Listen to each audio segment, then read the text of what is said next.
Hi friends, welcome to veniskitchen. நாம இன்னைக்கு சாம்பார் குழம்பு எப்படி பண்ணலாம்னு பார்க்கலாம். இது இட்லி, தோசை, சாதம் எல்லாத்துக்குமே ரொம்ப டேஸ்டா இருக்கும். அது எப்படி பண்ணலாம்னு நம்ம இந்த வீடியோல பார்க்கலாம்.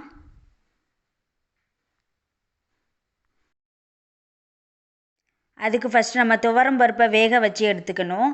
அதில் என்னெல்லாம் சேர்க்கலான்னு நம்ம இப்போ பார்க்கலாம். அதுக்கு நான் ஒரு குக்கரை எடுத்துக்கிறேன்.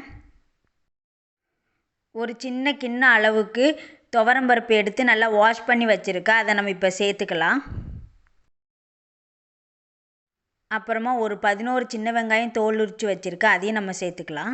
அப்புறமா ஒரு 9 பூண்டு தோல் உரித்து வச்சுருக்கேன், அதையும் நம்ம சேர்த்துக்கலாம். அதுக்கப்புறம் ஒரு 3 பச்சை மிளகா கீரி வச்சுருக்கேன், அதையும் சேர்த்துக்கலாம். அப்புறம் ஒரு பெரிய தக்காளி சின்ன சின்னதாக கட் பண்ணி வச்சுருக்கேன், அதையும் நம்ம சேர்த்துக்கலாம். அதுக்கப்புறம் ஒரு கொஞ்சமாக பெருங்காயத்தூள் நம்ம இப்போ சேர்த்துப்போம். அப்புறமா கொஞ்சமாக மஞ்சப்பொடி, அப்புறம் தேவையான அளவு உப்பு கொஞ்சம் சேர்த்துக்கலாம். அப்புறம் ஒரு 2 கிளாஸ் தண்ணி சேர்த்துக்கலாம்.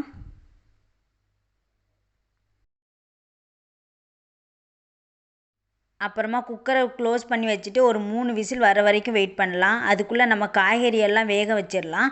அதுக்கு தேவையான ஒரு பாத்திரத்தை எடுத்துக்கலாம். அப்புறமா அந்த பாத்திரத்தில் நம்ம மீடியம் சைஸில் கட் பண்ணி வச்சுருக்கிற பீன்ஸு, அதுக்கப்புறம் முருங்கைக்காய், அதுக்கப்புறம் கேரட்டு, உருளைக்கிழங்கு, அப்புறமா கத்திரிக்காய், இது எல்லாமே நம்ம சேர்த்து கொஞ்சம் அதுக்கு காய்கறியெல்லாம் முங்குற அளவுக்கு தண்ணி ஊற்றி வேக வச்சுக்கலாம். ஒரு 2.5 கிளாஸ் தண்ணி நான் இதில் சேர்த்துக்கிறேன். குக்கர் விசில் வர்றதுக்குள்ளே இதுவும் கரெக்டாக வெந்துடும். அப்புறமா காய்கறி வேகிறதுக்கு தேவையான அளவு உப்பு கொஞ்சம் சேர்த்துக்கலாம். ஒரு 5 மினிட்ஸ் க்ளோஸ் பண்ணி வச்சுடுங்க. காய்கறியெல்லாம் நல்லா வெந்துடும். குக்கரில் 3 விசில் வந்துட்டு பருப்பு நல்லா வெந்துட்டு இந்த மாதிரி நல்லா கடைஞ்சி எடுத்து வச்சுக்கோங்க. காய்கறியும் நல்லா வெந்துட்டு இந்த சமயத்தில் நம்ம கடைஞ்சி வச்சுருக்கிற பருப்பை இப்போ நம்ம அதில் சேர்த்துக்கலாம். காய்கறி ஏன் தனியாக வேக வைக்கிறோன்னா, அது குக்கரில் வேக வச்சிங்கன்னா அது நல்லா குழஞ்சிரும். அதனால தான் தனியாக வேக வைக்கிறோம். தனியாக வேக வைக்கிறது தான் ரொம்ப ஹெல்த்தி, அதனால தான்.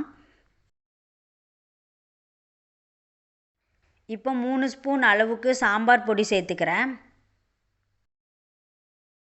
அப்புறமா தேவையான அளவு உப்பு சேர்த்துக்கலாம். எனக்கு குழம்புல உப்பு கரெக்டாக இருக்குது, அதனால் நான் சேர்த்துக்கல. உங்களுக்கு கம்மியாக இருந்தால் நீங்கள் கொஞ்சம் உப்பு சேர்த்துக்கோங்க. குழம்பு நல்லா கொதிக்கட்டும். பாருங்கள், நல்லா கொதிச்சுட்டு இந்த சமயத்தில் நான் கொஞ்சம் கொத்தமல்லி சேர்த்துக்கிறேன்.